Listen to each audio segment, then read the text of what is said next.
kaasikaso dun sa tao, tapos pinagdududula mo pang wala siyang nanay. Hindi ba paano below the belt na ata yung tira mo sa tropa mo? Hindi below the belt yun, no? Tsaka ano ka ba? Pinakyaw ko na nga lahat ng karapatan niya, tapos ngayon pa ako susuko. At saka, Jepoy, hinuthutan niya rin ng pagmamahal si Mami nung nagkunwari siyang anak nila, no? Kaya quits na kami. Talagang pinanindigan mo na ikaw si Mylene, no? Wala nang bawian to, no? Kung nung una, ginhawa lang ang habol ko sa mga Fuentebella, ngayon, pati sina Mami at Daddy na. Ngayon lang ako nagkaroon ng mga magulang na tunay na nagmamahal at nag-aalaga sa akin, no? Hindi ko na sila papakawalan. Eh, paano naman ako? Anong paano ka? Nagmamahal din naman ako sa'yo, ah. Ano? Hindi pa ba halatang mahal kita?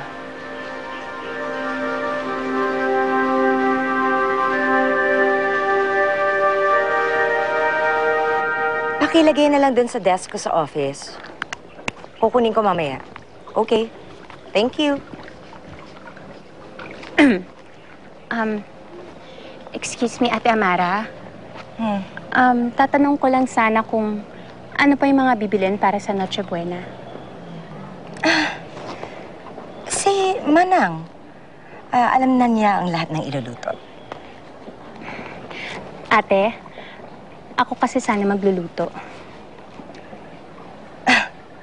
Lilian, hindi ka naman inuobliga. Ay, hindi Ate Amara. Gusto ko lang kasi sana maging espesyal tong unang Noche Buena namin nila Ferdinand. At paano naman ako? Am I already out of the equation? Oo, baka gusto mo, tagalugin kita dahil baka hindi naiintindihan ang mga tornilyo mo sa utak eh. What I'm trying to say is, baka nakakalimutan mo na ako lang naman ang kinikilalang ina ng iyong anak. So, kailangan isama niyo pa rin ako ng kapatid ko sa mga family affairs ninyo. Nagtatanong lang naman ako, Ate. Tsaka, huwag kang mag-alala, Ate Amara.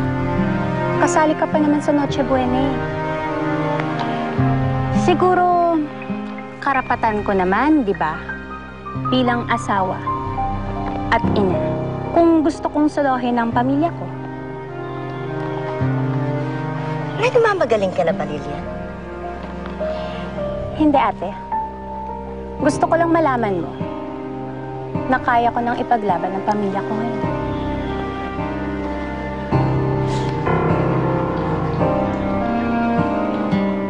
At siya nga pala. Isa rin yun sa mga natutunan ko sa mental.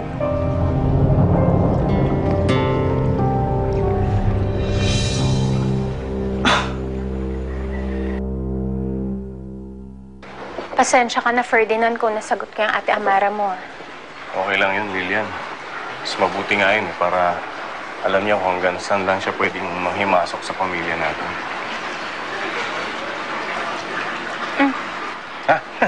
Baka makalimutan mo. Oo nga. Hindi mo pa rin pala nalilimutan na may mga senior moments na ako. Alam mo, Ferdinand, hindi ka pa rin talaga nagbabago. Bakit ikaw, Lilian? Nagbago pa naman. Mahaba pa naman yung panahon natin eh, para makilala natin ang isa't isa. Sa bagay. Sige, mauna na ako. Sige. Ingat ka, ha? Thank you. Bye.